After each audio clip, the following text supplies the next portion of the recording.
Capítulo 27 del diario de Minaerter. 1 de noviembre. Hemos viajado todo el día a buena velocidad. Los caballos parecen saber que los estamos tratando con bondad, ya que demuestra la voluntad de avanzar al mejor paso.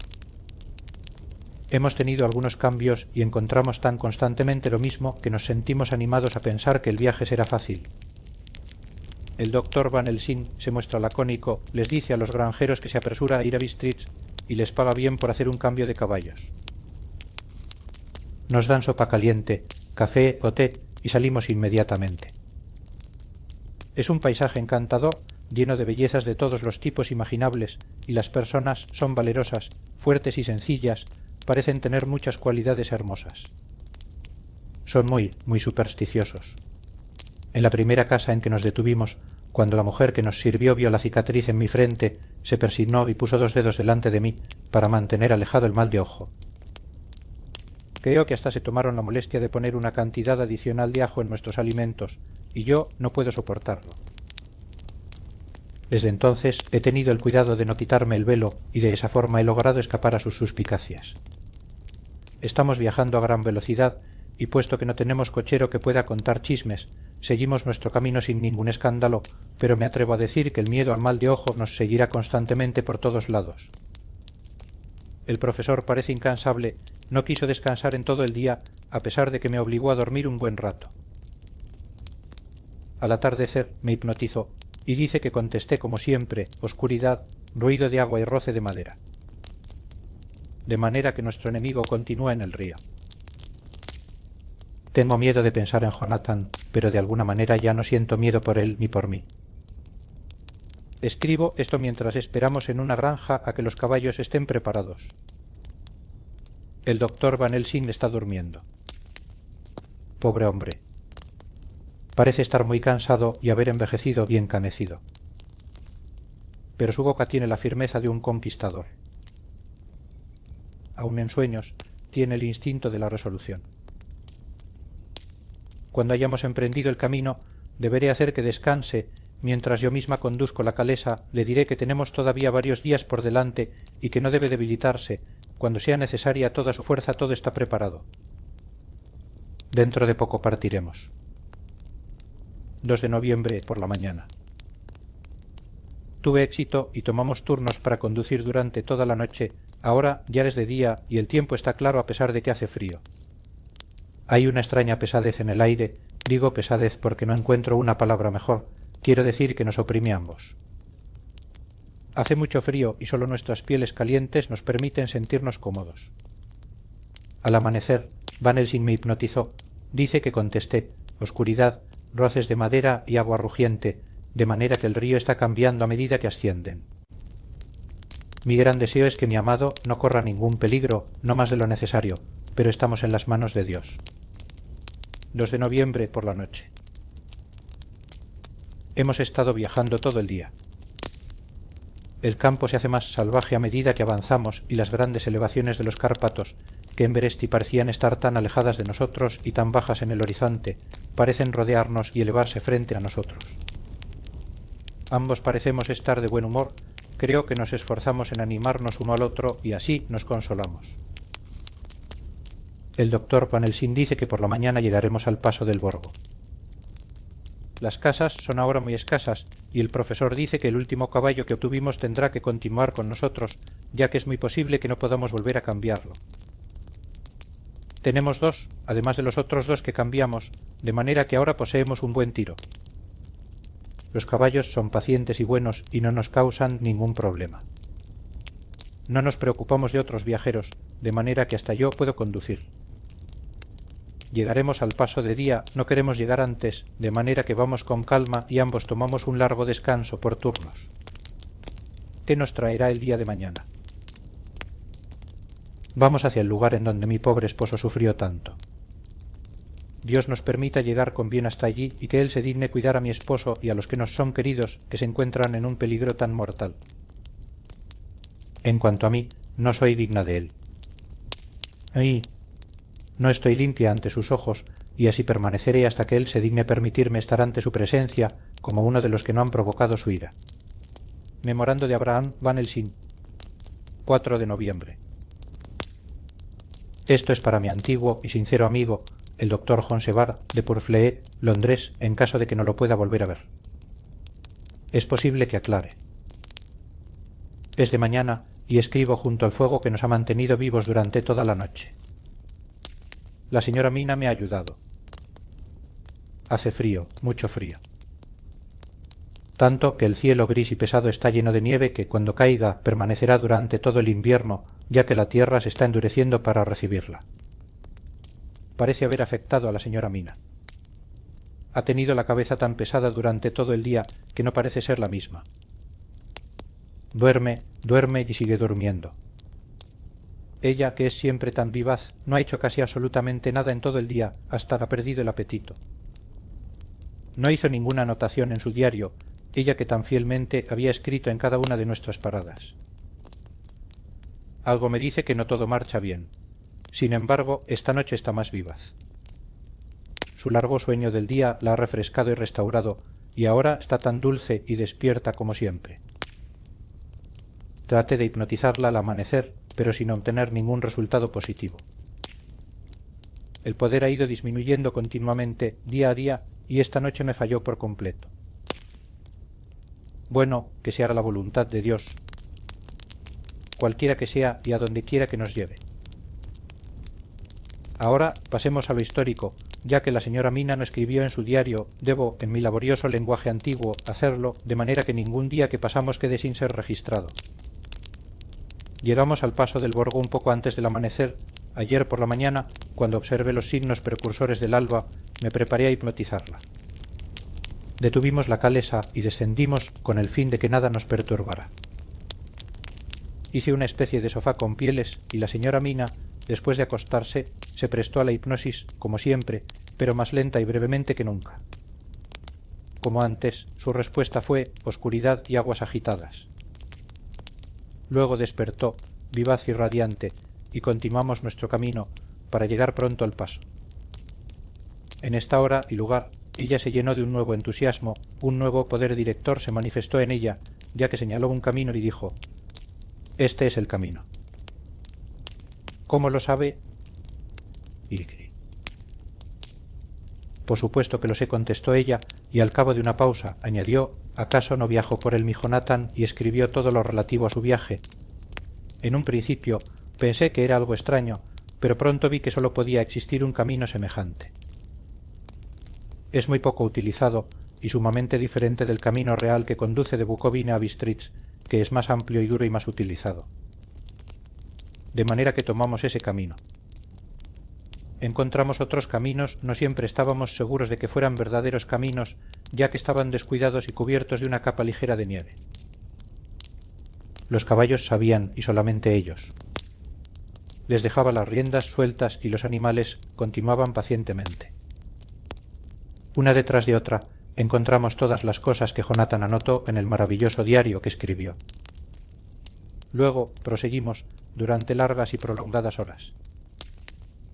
En un principio le dije a la señora Mina que durmiera, lo intentó y logró hacerlo. Durmió todo el tiempo hasta que por fin sentí que las sospechas crecían en mí e intenté despertarla, pero ella continuó durmiendo y no logré despertarla a pesar de que lo intenté.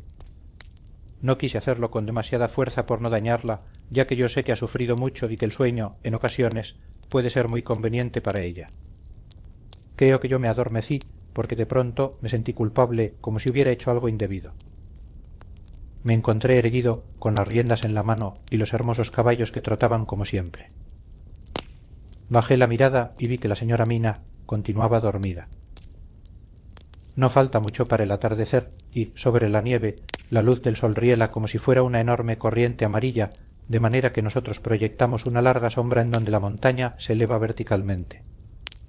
Estamos subiendo y subiendo continuamente y todo es, muy agreste y rocoso, como si fuera el fin del mundo. Luego desperté a la señora Mina. Esta vez despertó sin gran dificultad y luego traté de hacerla dormir hipnóticamente, pero no lo logré, era como si yo no estuviera allí. Sin embargo, vuelvo a intentarlo repetidamente, hasta que de pronto nos encontramos en la oscuridad, de manera que miro a mi alrededor y descubro que el sol se ha ido. La señora Mina se ríe y me vuelvo hacia ella. Ahora está bien despierta y tiene tan buen aspecto como nunca le he visto desde aquella noche en Carfas, cuando entramos por primera vez en la casa del conde. Me siento asombrado e intranquilo, pero está tan vivaz, tierna y solicita conmigo que olvido todo temor. Enciendo un fuego, ya que trajimos con nosotros una provisión de leña, y ella prepara alimentos mientras yo desato los caballos y los acomodo en la sombra para alimentarlos. Luego, cuando regresé a la fogata, ella tenía mi cena lista. Fui a ayudarle, pero ella me sonrió y me dijo que ya había comido, que tenía tanta hambre que no había podido esperar. Eso no me agradó y tengo terribles dudas, pero temo asustarla y no menciono nada al respecto. La señora Mina me ayudó, comí y luego nos envolvimos en las pieles y nos acostamos al lado del fuego. Le dije que durmiera y que yo velaría, pero de pronto me olvido de la vigilancia y cuando súbitamente me acuerdo de que debo hacerlo, la encuentro tendida, inmóvil, pero despierta mirándome con ojos muy brillantes. Esto sucedió una o dos veces y pude dormir hasta la mañana. Cuando desperté, traté de hipnotizarla, pero, a pesar de que ella cerró obedientemente los ojos, no pudo dormirse. El sol se elevó cada vez más y, luego, el sueño llegó a ella demasiado tarde, fue tan fuerte que no despertó. Tuve que levantarla y colocarla, dormida, en la calesa, una vez que coloqué en varas a los caballos y lo preparé todo.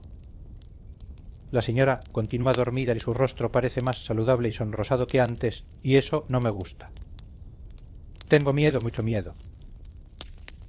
Tengo miedo de todas las cosas. Hasta de pensar, pero debo continuar mi camino. Lo que nos jugamos es algo de vida o muerte, o más que eso aún, y no debemos vacilar un instante. 5 de noviembre, por la mañana.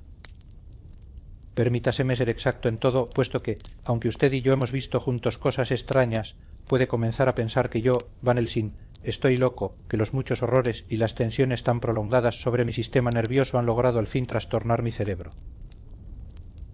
Viajamos todo el día de ayer, acercándonos cada vez más a las montañas y recorriendo un terreno cada vez más agreste y desierto. Hay precipicios gigantescos y amenazadores, muchas cascadas, y la naturaleza parece haber realizado en alguna época su carnaval. La señora Mina sigue durmiendo constantemente y aunque yo sentí hambre y la satisfice, no logré despertarla ni siquiera para comer. Comencé a temer que el hechizo fatal del lugar se estuviera apoderando de ella, ya que está manchada con ese bautismo de sangre del vampiro. Bien, me dije a mí mismo, si duerme todo el día, también es seguro que yo no dormiré durante la noche. Mientras viajábamos por el camino áspero, ya que se trataba de un camino antiguo y deteriorado, me dormí. Volví a despertarme con la sensación de culpabilidad y del tiempo transcurrido, y descubrí que la señora Mina continuaba dormida y que el sol estaba muy bajo, pero, en efecto, todo había cambiado. Las amenazadoras montañas parecían más lejanas y nos encontrábamos cerca de la cima de una colina de pendiente muy pronunciada y en cuya cumbre se encontraba el castillo, tal como Jonathan indicaba en su diario. Inmediatamente me sentí intranquilo y temeroso, debido a que, ahora, para bien o para mal, el fin estaba cercano. Desperté a la señora Mina y traté nuevamente de hipnotizarla, pero no obtuve ningún resultado. Luego la profunda oscuridad descendió sobre nosotros, porque aun después del ocaso, los cielos reflejaban el sol oculto sobre la nieve y todo estaba sumido, durante algún tiempo, en una gigantesca penumbra. Desenganché los caballos y les di de comer en el albergue que logré encontrar. Luego encendí un fuego y cerca de él hice que la señora Mina, que ahora estaba más despierta y encantadora que nunca, se sentara cómodamente entre sus pieles. Preparé la cena, pero ella no quiso comer. Dijo simplemente que no tenía hambre. No la presioné, sabiendo que no lo deseaba, pero yo cené porque necesitaba estar fuerte por todos. Luego, presa aún del temor por lo que pudiera suceder, tracé un círculo grande en torno a la señora Mina y sobre él coloqué parte de la hostia sagrada y la desmenucé finamente, para que todo estuviera protegido. Ella permaneció sentada tranquilamente todo el tiempo, tan tranquila como si estuviera muerta, y empezó a ponerse cada vez más pálida, hasta que tenía casi el mismo color de la nieve. No pronunció palabra alguna, pero cuando me acerqué a ella, se abrazó a mí, y noté que la pobre se estremecía de la cabeza a los pies, con un temblor que era doloroso de ver. A continuación, cuando se tranquilizó un poco, le dije: «¿No quiere usted acercarse al fuego?». Deseaba hacer una prueba para saber si le era posible hacerlo. Se levantó obedeciendo, pero, en cuanto dio un paso, se detuvo y permaneció inmóvil, como petrificada. «¿Por qué no continúa?», le pregunté. Ella meneó la cabeza y, retrocediendo, volvió a sentarse en su lugar. Luego, mirándome con los ojos muy abiertos, como los de una persona que acaba de despertar de un sueño, me dijo con sencillez: «No puedo», y guardó silencio. Me alegró sabiendo que si ella no podía pasar, ninguno de los vampiros, a los que temíamos, podría hacerlo tampoco. Aunque era posible que hubiera peligros para su cuerpo, al menos su alma estaba a salvo. En ese momento los caballos comenzaron a inquietarse y a tirar de sus riendas hasta que me acerqué a ellos y los calmé. Cuando sintieron mis manos sobre ellos, relincharon en tono bajo, como de alegría, frotaron sus hocicos en mis manos y permanecieron tranquilos durante un momento. Muchas veces, en el curso de la noche, me levanté y me acerqué a ellos hasta que llegó el momento frío en que toda la naturaleza se encuentra en su punto más bajo de vitalidad, y todas las veces mi presencia los calmaba. Al acercarse la hora más fría, el fuego comenzó a extinguirse y me levanté para echarle más leña, debido a que la nieve caía con más fuerza y con ella se acercaba una neblina ligera y muy fría. Incluso en la oscuridad hay un resplandor de cierto tipo, como sucede siempre sobre la nieve, y pareció que los copos de nieve y los jirones de niebla tomaban forma de mujeres vestidas con ropas que se arrastraban por el suelo. Todo parecía muerto, y reinaba un profundo silencio que solamente interrumpía la agitación de los caballos, que parecían temer que ocurriera lo peor. Comencé a sentir un tremendo miedo, pero entonces me llegó el sentimiento de seguridad debido al círculo dentro del que me encontraba. Comencé a pensar también que todo era debido a mi imaginación en medio de la noche a causa del resplandor, de la intranquilidad, de la fatiga y de la terrible ansiedad. Era como si mis recuerdos de las terribles experiencias de Jonathan me engañaran, porque los copos de nieve y la niebla comenzaron a girar en torno a mí hasta que pude captar una imagen borrosa de aquellas mujeres que lo habían besado. Luego los caballos se agacharon cada vez más y se lamentaron aterrorizados, como los hombres lo hacen en medio del dolor. Hasta la locura del temor les fue negada, de manera que pudieran alejarse. Sentí temor por mi querida señora Mina cuando aquellas extrañas figuras se acercaron y me rodearon. La miré, pero ella permaneció sentada tranquila, sonriéndome. Cuando me acerqué al fuego para echarle más leña, me cogió una mano y me retuvo. Luego susurró, con una voz que uno escucha en sueños, sumamente baja: «No, no, no salga. Aquí está seguro». Me volví hacia ella y le dije, mirándola a los ojos: «Pero ¿y usted?». «Es por usted por quien temo». Al oír eso se echó a reír con una risa ronca e irreal y dijo: «¿Teme por mí? ¿Por qué teme por mí? Nadie en todo el mundo está mejor protegido contra ellos que yo». Y mientras me preguntaba el significado de sus palabras, una ráfaga de viento hizo que la llama se elevara y vi la cicatriz roja en su frente. Luego lo comprendí. Y si no lo hubiera comprendido entonces, pronto lo hubiera hecho, gracias a las figuras de niebla y nieve que giraban y que se acercaban, pero manteniéndose lejos del círculo sagrado. Luego comenzaron a materializarse, hasta que si Dios no se hubiera llevado mi cordura, porque lo vi con mis propios ojos, estuvieron ante mí, en carne y hueso, las mismas 3 mujeres que Jonathan vio en la habitación cuando le besaron la garganta.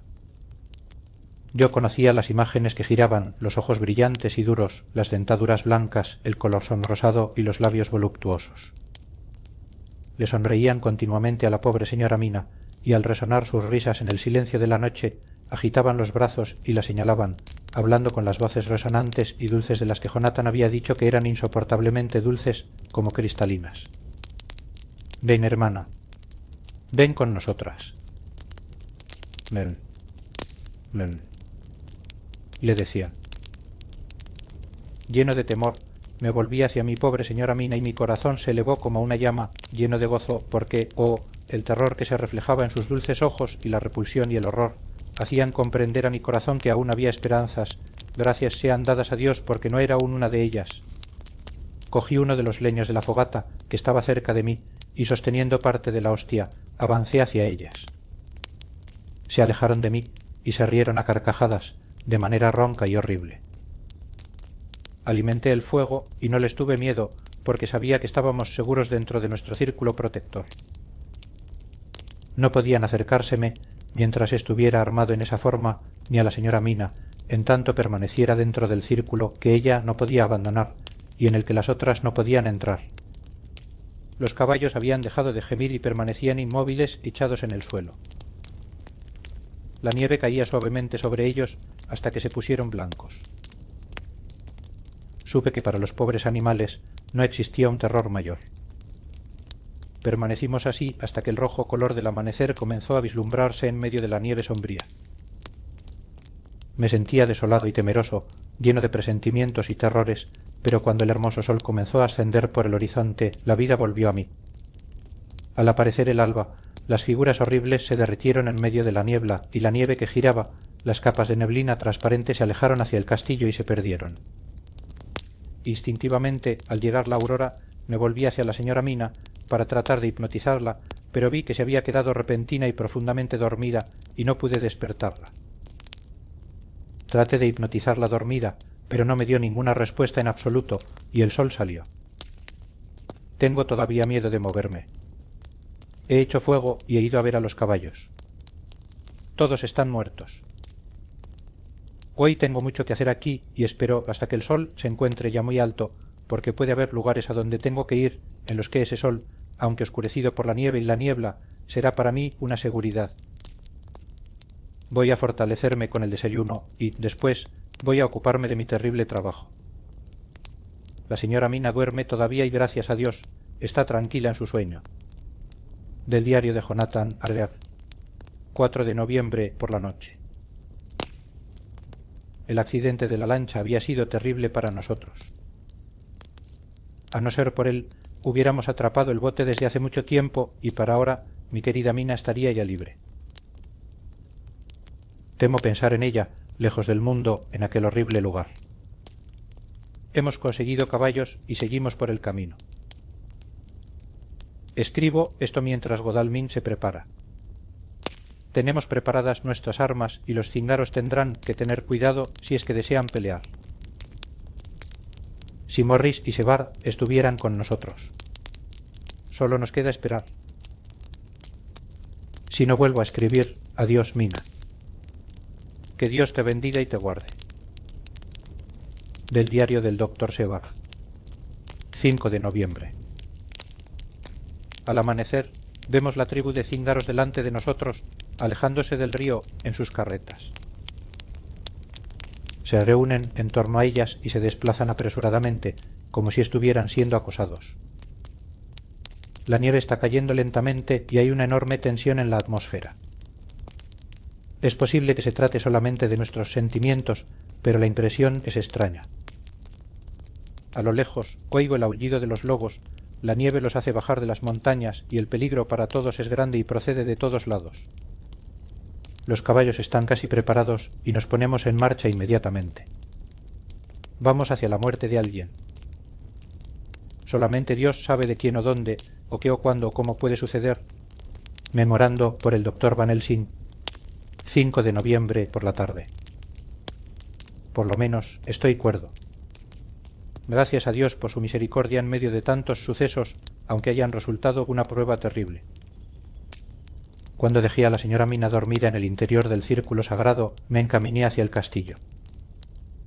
El martillo de herrero que llevaba en la calesa de Severestí me ha sido útil, aunque las puertas estaban abiertas, las hice salir de sus goznes oxidados, para evitar que algún intento maligno con la mala suerte pudiera cerrarlas de tal modo que una vez dentro no pudiera volver a salir. Las amargas experiencias de Jonathan me sirven. Recordando su diario, encuentro el camino hacia la vieja capilla, ya que sé que es allí donde voy a tener que trabajar. La atmósfera era sofocante, parecía que había en ella algún ácido sulfuroso que a veces me atontó un poco. O bien oía un rugido, o me llegaban distorsionados los aullidos de los lobos. Entonces me acordé de mi querida señora Mina y me encontré en medio de un terrible dilema.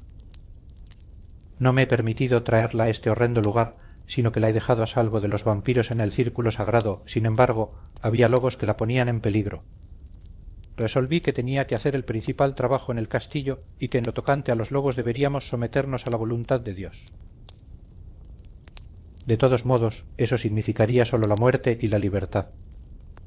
Así es que me decidí por ella. Si la elección hubiera sido por mí, no me hubiera sido difícil decidirme. Era 1000 veces mejor encontrarse en medio de una jauría de lobos que en la tumba del vampiro. Por consiguiente, decidí continuar mi trabajo. Sabía que había al menos 3 tumbas que encontrar, las cuales estaban habitadas. De modo que busqué sin descanso y encontré una de ellas. Estaba tendida en su sueño de vampiro, tan llena de vida y de voluptuosa belleza que me estremecí como si me dispusiera a cometer un crimen. No pongo en duda que en la antigüedad a muchos hombres que se disponían a llevar a cabo una tarea como la mía les fallaran el corazón y los nervios. Por consiguiente, se retrasaba hasta que la misma belleza de la muerta viva lo hipnotizaba y se quedaba allí hasta que llegaba la puesta del sol y cesaba el sueño del vampiro. Entonces los hermosos ojos de la mujer vampiro se abrían y lo miraban llenos de amor, y los labios voluptuosos se entreabrían para besar el hombre débil. Así había una víctima más en la guarida del vampiro, uno más que engrosaba las filas terribles de los muertos vivos. Desde luego existe cierta fascinación, puesto que me conmuevo ante la sola presencia de una mujer tan bella, aun cuando esté tendida en una tumba destartalada por los años y llena del polvo de varios siglos, aunque había ese olor horrible que flotaba en la guarida del conde. Sí, me sentía turbado yo, Van Helsing, a pesar de mis propósitos y de mis motivos de odios, sentía la necesidad de un retraso que parecía paralizar mis facultades y aferrarme el alma misma. Era posible que la necesidad de sueño natural y la extraña opresión del aire me estuvieran abrumando. Estaba seguro de que me estaba dejando dominar por el sueño con los ojos abiertos de una persona que se entrega a una dulce fascinación, cuando llegó a través del aire silencioso y lleno de nieve un gemido muy prolongado, tan lleno de aflicción y de pesar, que me despertó como si hubiera sido una trompeta, puesto que era la voz de la señora Mina la que estaba oyendo. Luego me dediqué a mi horrible tarea y descubrí, levantando las losas de las tumbas, a otra de las hermanas, la otra morena. No me detuve a mirarla, como lo había hecho con su hermana, por miedo de quedar fascinado otra vez. Continúo buscando hasta que, de pronto, descubro en una gran tumba que debió ser construida para una mujer muy amada, a la otra hermana, a la que, como mi amigo Jonathan, he visto materializarse de la niebla. Era tan agradable de contemplar, de una belleza tan radiante y tan exquisitamente voluptuosa, que el mismo instinto de hombre en mí, que exigía parte de mi seso para amar y proteger a una de ellas, hizo que mi cabeza girara con una nueva emoción. Pero, gracias a Dios, aquel lamento prolongado de mi querida señora Mina no había cesado todavía en mis oídos y, antes de que el hechizo pudiera afectarme otra vez, ya me había decidido a llevar a cabo mi terrible trabajo. Había registrado todas las tumbas de la capilla, según creo, y como solamente había habido cerca de nosotros, durante la noche, 3 de esos fantasmas de muertas vivas, supuse que no había más muertas vivas activas que ellas. Había una gran tumba, más señorial que todas las demás, enorme y de nobles proporciones. Sobre ella había escrita una sola palabra: Drácula. Así pues, aquella era la tumba del rey vampiro al que se debían tantos otros. El hecho de que estuviese vacía fue lo suficientemente elocuente como para asegurarme de lo que ya sabía. Antes de comenzar a restaurar a aquellas mujeres a su calidad de muertas verdaderas, por medio de mi horrible trabajo, dejé una parte de la hostia sagrada en la tumba de Drácula, haciendo así que la entrada le fuera prohibida y que permaneciera eternamente como muerto vivo. Entonces comenzó mi terrible tarea y tuve horror de ella. Si solamente hubiera sido una, no resultaría difícil relativamente. Pero eran 3.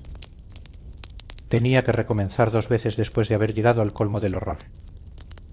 Puesto que si fue terrible con la dulce Lucky, ¿cómo no iba a serlo con aquellas desconocidas que habían sobrevivido durante varios siglos y que habían sido fortalecidas por el paso de los años? Si pudieran, lucharían por sus horrendas vidas.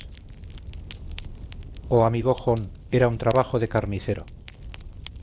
Si no me hubiera dado ánimos el pensar en otros muertos y en los vivos sobre los que pesaba un error semejante, no habría podido hacerlo.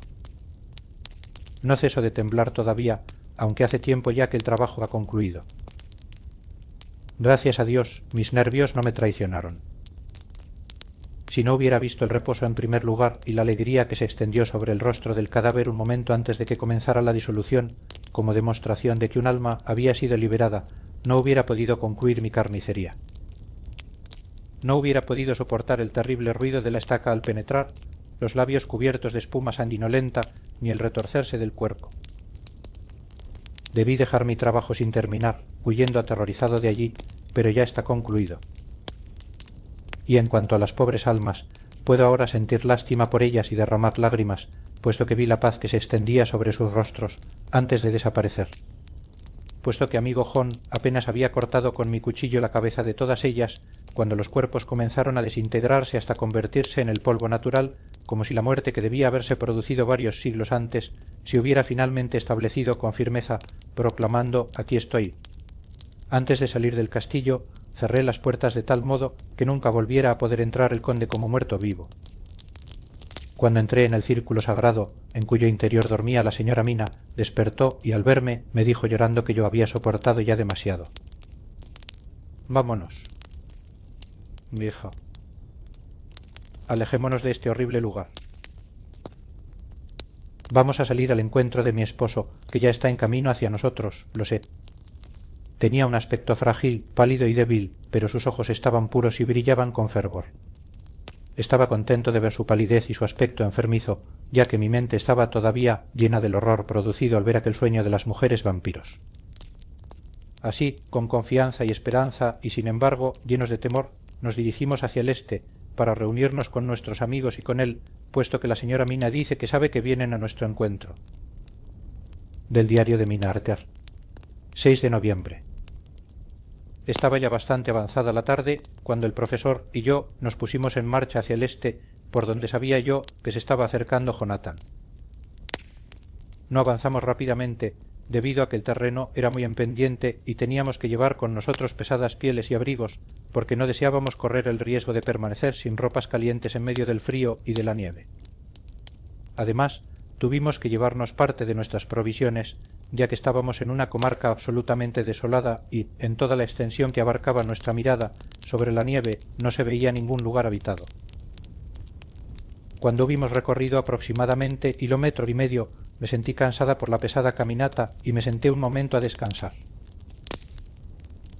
Entonces miramos atrás y vimos el lugar en que el altivo castillo de Drácula destacaba contra el cielo, debido a que estábamos en un lugar tan bajo con respecto a la colina sobre la que se levantaba que los Cárpatos se encontraban muy lejos detrás de él.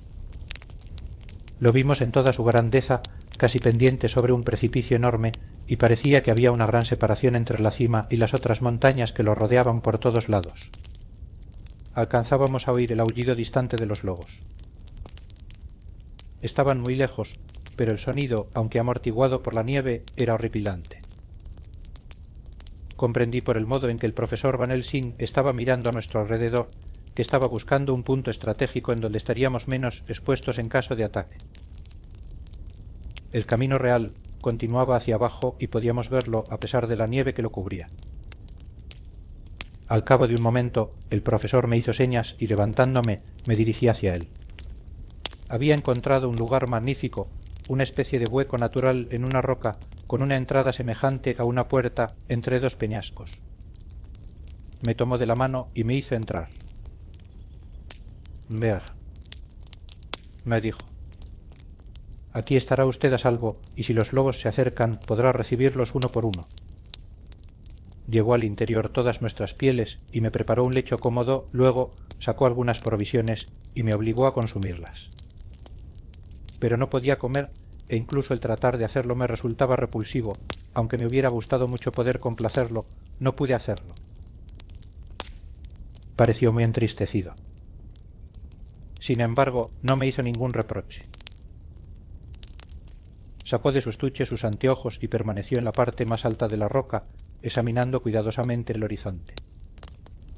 Repentinamente gritó: «Mire, señora Mina». «Mire, miren». Me puse en pie de un salto y ascendí a la roca, deteniéndome a su lado, me tendió los anteojos y señaló con el dedo. La nieve caía con mayor fuerza y giraba en torno nuestro con furia, debido a que se había desatado un viento muy fuerte.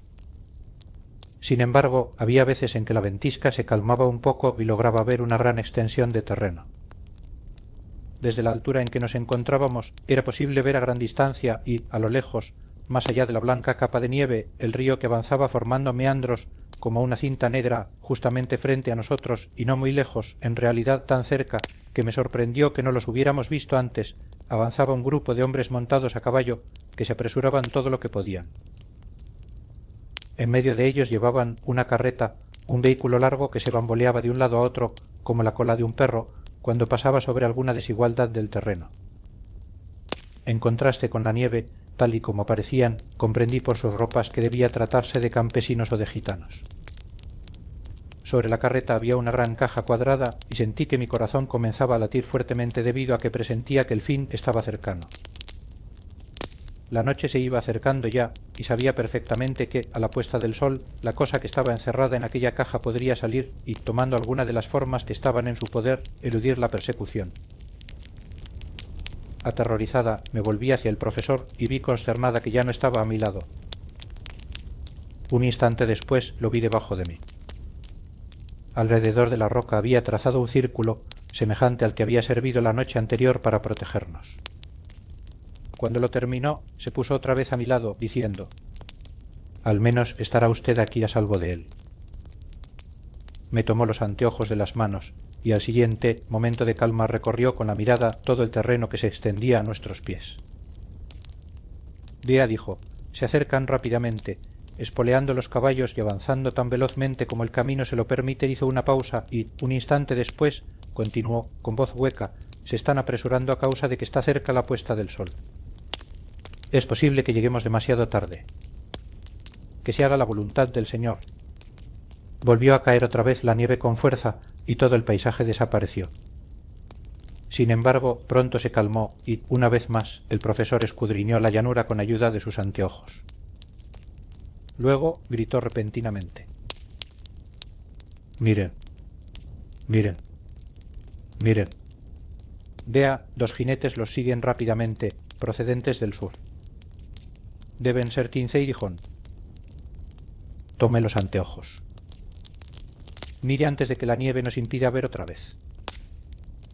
Tomé los anteojos y miré. Los 2 hombres podían ser el señor Morris y el doctor Sevard. En todo caso, estuve segura de que ninguno de ellos era Jonathan. Al mismo tiempo, sabía que Jonathan no se encontraba lejos. Mirando en torno mío, vi al norte del grupo que se acercaban otros 2 hombres que galopaban a toda la velocidad que podían desarrollar sus monturas. Comprendí que uno de ellos era Jonathan y, por supuesto, supuse que el otro debía ser Lord Godalming. Ellos también estaban persiguiendo al grupo de la carreta. Cuando se lo dije al profesor, saltó de alegría como un escolar y, después de mirar atentamente hasta que otra ventisca de nieve hizo que toda visión fuera imposible, preparó su Winchester, colocándolo sobre uno de los peñascos, preparado para disparar. «Están convergiendo todos», dijo. «Cuando llegue el momento tendremos gitanos por todos lados». Saqué mi revólver y lo mantuve a punto de disparar, ya que mientras hablábamos el aullido de los lobos sonó mucho más cerca. Cuando la tormenta de nieve se calmó un poco, volvimos a mirar. Era extraño ver la nieve que caía con tanta fuerza en el lugar en que nosotros nos encontrábamos y, un poco más allá, ver brillar el sol, cada vez con mayor intensidad, acercándose cada vez más a la línea de montañas. Al mirar en torno nuestro, pude ver manchas que se desplazaban sobre la nieve, solas, en parejas o en tríos, y en grandes números los lobos se estaban reuniendo para atacar a sus presas. Cada instante que pasaba parecía una eternidad mientras esperábamos. El viento se hizo de pronto más fuerte y la nieve caía con furia, girando sobre nosotros sin descanso.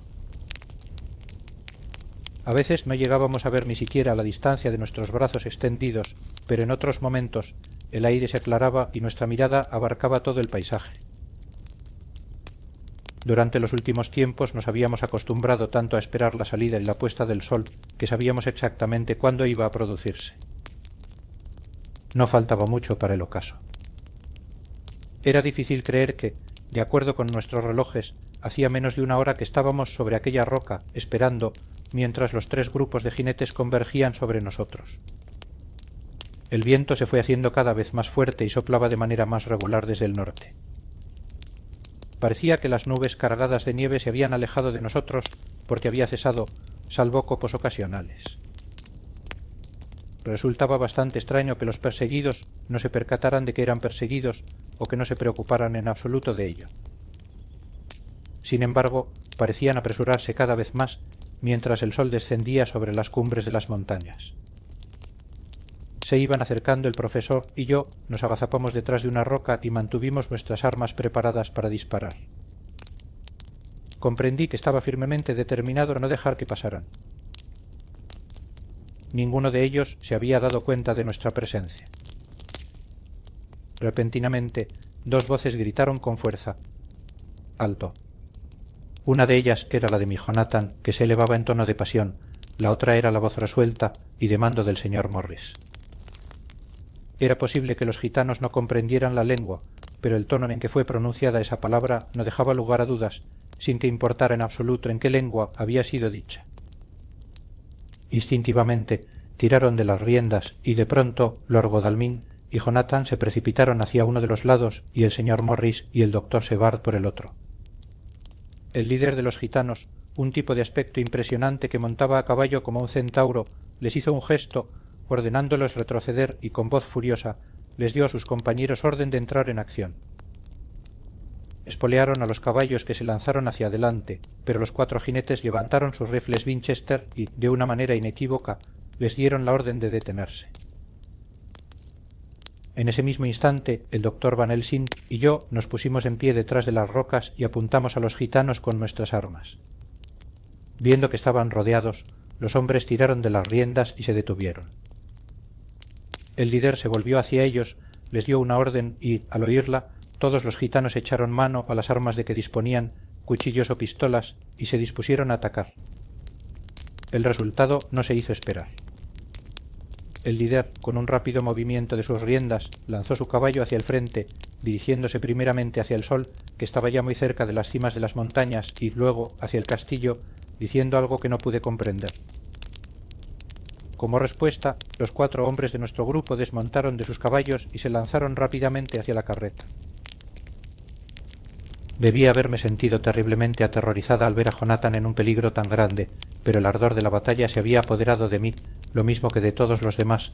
No tenía miedo, sino un deseo salvaje y apremiante de hacer algo. Viendo el rápido movimiento de nuestros amigos, el líder de los gitanos dio una orden y sus hombres se formaron instantáneamente en torno a la carreta, en una formación un tanto indisciplinada, empujándose y estorbándose unos a otros en su afán por ejecutar la orden con rapidez. En medio de ellos alcancé a ver a Jonathan que se abría paso por un lado hacia la carreta, mientras el señor Morris lo hacía por el otro. Era evidente que tenían prisa por llevar a cabo su tarea antes de que se pusiera el sol. Nada parecía poder detenerlos o impedirles el paso, ni las armas que les apuntaban, ni los cuchillos de los gitanos que estaban formados frente a ellos, ni siquiera los aullidos de los lobos a sus espaldas parecieron atraer su atención. La impetuosidad de Jonathan y la firmeza aparente de sus intenciones parecieron abrumar a los hombres que se encontraban frente a él, puesto que, instintivamente, retrocedieron y lo dejaron pasar. Un instante después, subió a la carreta y con una fuerza que parecía increíble, levantó la caja y la lanzó al suelo, sobre las ruedas. Mientras tanto, el señor Morris había tenido que usar la fuerza para atravesar el círculo de gitanos. Durante todo el tiempo en que había estado observando angustiada a Jonathan, vi con el rabillo del ojo a Kinsey que avanzaba, luchando desesperadamente entre los cuchillos de los gitanos que brillaban al sol y se introducían en sus carnes. Se había defendido con su puñal y finalmente creí que había logrado pasar sin ser herido, pero cuando se plantó de un salto al lado de Jonathan, que se había bajado ya de la carreta, pude ver que con la mano izquierda se sostenía el costado y que la sangre brotaba entre sus dedos. Sin embargo, no se dejó acobardar por eso, puesto que Jonathan, con una energía desesperada, estaba atacando la madera de la caja con su gran cuchillo curry para quitarle la tapa, y Kinsey atacó frenéticamente el otro lado con su puñal. Bajo el esfuerzo de los dos hombres, la tapa comenzó a ceder y los clavos salieron con un chirrido seco. Finalmente, la tapa de la caja cayó a un lado. Para entonces, los gitanos, viéndose cubiertos por los Winchesters y a merced del Lord Godalming y del doctor Sevard, habían cedido y ya no presentaban ninguna resistencia. El sol estaba casi escondido ya entre las cimas de las montañas y las sombras de todo el grupo se proyectaban sobre la tierra.